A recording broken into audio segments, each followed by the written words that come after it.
If you're going through a loss that doesn't make sense yet, this video might change how you see it. Because sometimes what hurts the most isn't the end. It's the realignment that follows it. And not everything that ends is meant to be mourned forever. There are moments in life that feel like endings.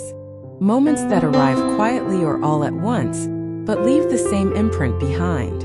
Something is gone. Person, a relationship, a version of yourself, a future you imagine would unfold in a certain way.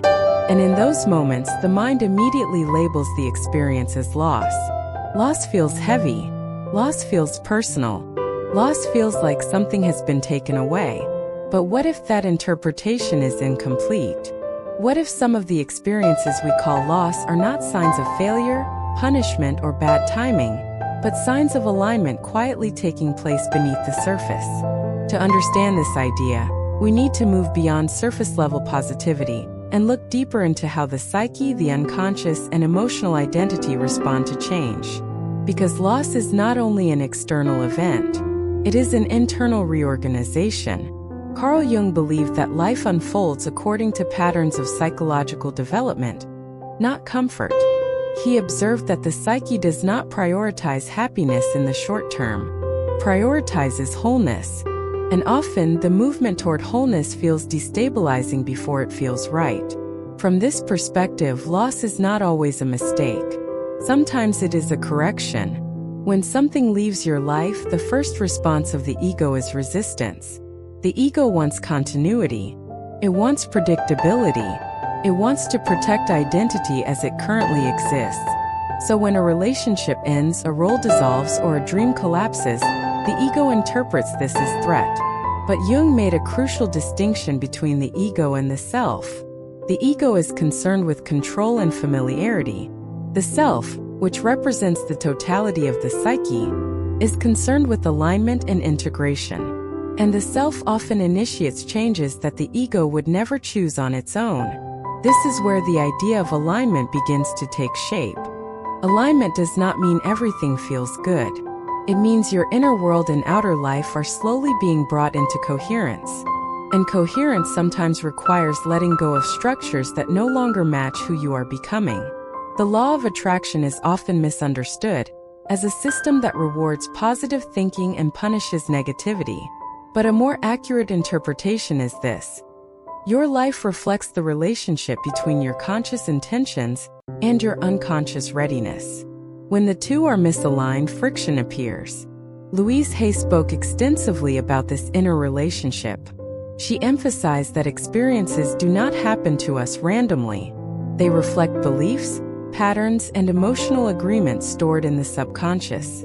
When an experience dissolves, it is often because the internal belief that sustained it is also dissolving. This can feel like loss even when it is progress. For example, you may lose a relationship that once felt essential, only to later realize that it was built on fear of abandonment, self-sacrifice, or emotional dependency. At the time, the ending feels devastating. But psychologically, it may be the first moment you stop reinforcing an old belief about love. Loss, in this sense, becomes a sign that something outdated is losing its hold. Jung described this process as part of individuation, the lifelong movement toward becoming a whole and integrated person. Individuation requires differentiation. It requires separating from roles, expectations, and attachments that once provided stability, but now limit growth. This separation rarely feels gentle. When people speak about everything falling apart, they are often describing a phase where old structures can no longer support the emerging self. The psyche recognizes this before the conscious mind does. So change arrives as disruption. From the law of attraction perspective, this disruption is not punishment. It is recalibration. When your inner values shift, your external life must eventually follow. But the external world is often slower to update. So tension builds. Relationships feel strained. Situations feel uncomfortable. Opportunities close unexpectedly. What feels like loss may actually be the universe responding accurately to your inner transformation. One of the reasons loss hurts so deeply is because humans attach meaning to continuity. We equate consistency with safety. When something remains in our life, we assume it belongs there. When it leaves, we assume something went wrong. But Jung would argue that meaning is not found in permanence. It is found in movement. Nothing that truly supports your growth is taken prematurely. It leaves when it can no longer evolve alongside you. This does not mean loss is painless. Pain is part of the process. Even healthy separation involves grief. But grief does not automatically mean misalignment. It often means transition. Louise Hay encouraged people to speak to themselves gently during moments of loss, not because affirmations magically erase pain, but because self-talk shapes how the nervous system interprets change. If loss is framed as failure, the body contracts. If it is framed as evolution, the body gradually opens. The body plays a central role in this process. Psychological research shows that sudden change activates the nervous system's threat response.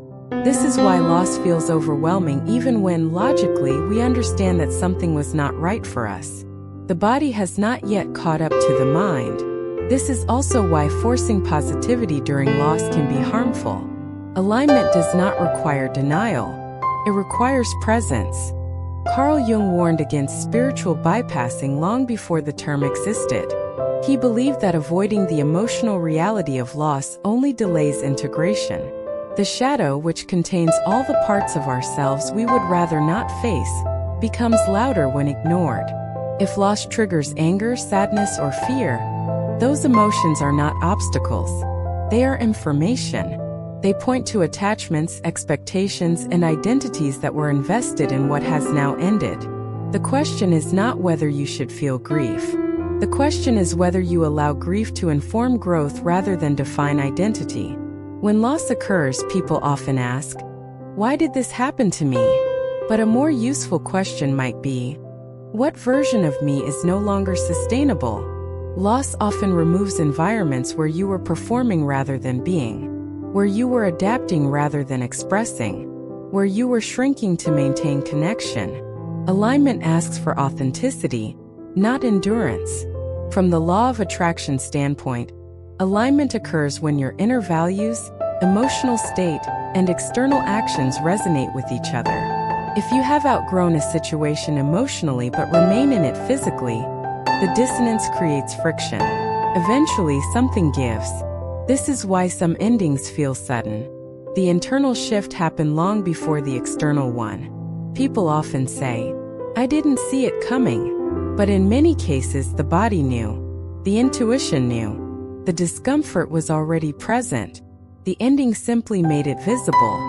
Jung believed that the psyche communicates through symbols and experiences, not words. Loss is one of those symbols. It signals that a chapter has completed its psychological function. This does not mean the chapter was meaningless. It means it has given what it could. Louise Hay taught that gratitude for what has been, combined with trust in what is unfolding, helps the subconscious release resistance. Resistance is what turns transition into suffering. Acceptance turns transition into alignment. Acceptance does not mean approval. It means recognizing reality without self-blame. When people resist loss, they often cling to the idea of how things should have been. This attachment to imagined futures creates prolonged pain. Alignment begins when you release the fantasy and reconnect with the present moment. The present moment is where recalibration happens. There is also an important distinction between loss that refines and loss that repeats. Jung emphasized that unconscious patterns will repeat until they are integrated. If the same type of loss keeps happening, it may indicate unresolved beliefs rather than alignment. But when loss feels final, definitive, and oddly clarifying beneath the pain, it often marks the end of a psychological cycle. Many people report that after a period of loss, they feel strangely lighter. Not immediately, but gradually, as if something that required constant effort is no longer there. This is not because the loss was insignificant. It is because the alignment that follows brings relief. The law of attraction responds strongly to emotional clarity. When ambiguity dissolves, new possibilities emerge. This is why, after endings, new paths often appear unexpectedly. Not because the universe is compensating, but because space has been created. Alignment requires space. Space for new values. Space for new dynamics. Space for a version of you that no longer negotiates self-worth through attachment. Carl Jung wrote that where fear is, there is often potential for growth. Loss confronts fear directly. Fear of being alone. Fear of starting over. Fear of the unknown. But the unknown is also where transformation lives. If everything familiar remained intact, there would be no reason for the psyche to evolve. Loss interrupts repetition. Louise Hay would remind people that they are not broken because they feel pain. Pain is a response, not a verdict. What matters is the meaning assigned to the pain. If loss is interpreted as proof of inadequacy, it reinforces limiting beliefs. If it is interpreted as evidence of growth, it becomes empowering. This reframing is not intellectual. It happens gradually, as the nervous system settles and the new reality becomes embodied. Over time, alignment feels less dramatic than loss. Feels quieter, more stable, more grounded. You stop chasing what left. You stop questioning your worth. You begin listening to yourself more carefully. And often, without effort, you find yourself in situations that feel more authentic than what you lost. This does not mean everything becomes easy. Alignment does not remove challenge. It removes misdirection. What once felt like failure becomes coherence in hindsight. What once felt like rejection becomes redirection. And what once felt like loss reveals itself as alignment finally taking place. Because sometimes the universe does not give you what you want. It removes what no longer matches who you are becoming. And that removal, painful as it may be, is not the end. It is the beginning of living in truth rather than attachment. There is another layer to loss that is rarely discussed, and that is the way loss reorganizes identity. Much of who we believe ourselves to be is shaped by our roles, relationships, and long-term expectations. When something significant ends, it is not only the situation that disappears, but also the version of self that existed within it. This can create a sense of disorientation that feels frightening, even when the change is necessary. Carl Jung emphasized that identity is not fixed. It evolves through experience. When a role dissolves, the psyche is forced to renegotiate who it is without that structure. This process often feels like emptiness, but emptiness is not absence. It is potential. It is the psychological space where new meaning can emerge. From the perspective of the law of attraction, identity plays a crucial role in what unfolds next. What you attract is influenced not only by emotions and beliefs, but by the story you tell yourself about who you are now. If loss becomes the center of that story, it shapes future experiences through expectation and self-concept. If alignment becomes the interpretation, the psyche remains open to new forms of expression. Louise Hay often spoke about the importance of gentle self-dialogue during times of change. She understood that the subconscious listens most closely when the conscious mind is uncertain. How you speak to yourself after loss influences how quickly integration occurs. Compassionate language allows the nervous system to settle. Harsh self-judgment prolongs contraction. As the nervous system relaxes, clarity begins to replace confusion. You start to notice subtle signals that were previously drowned out by attachment. Intuition becomes clearer. Boundaries feel more natural. You begin to sense what aligns with you without having to rationalize it. This is one of the quiet gifts of loss. It removes noise. Alignment does not announce itself dramatically. It reveals itself through increased self-trust. You no longer need constant reassurance that you are on the right path. You begin to feel it internally. Choices feel less forced. Direction emerges without urgency. Jung believed that when people live in alignment with their deeper self, life feels meaningful even when it is challenging. Meaning does not come from holding on to what has passed, but from participating fully in what is unfolding. Loss, when integrated, becomes a threshold rather than a wound. And when you cross that threshold with awareness rather than resistance, you often realize that what felt like something being taken away was actually something being put back into balance. That is why loss can feel devastating in the moment, yet later reveal itself as alignment in motion.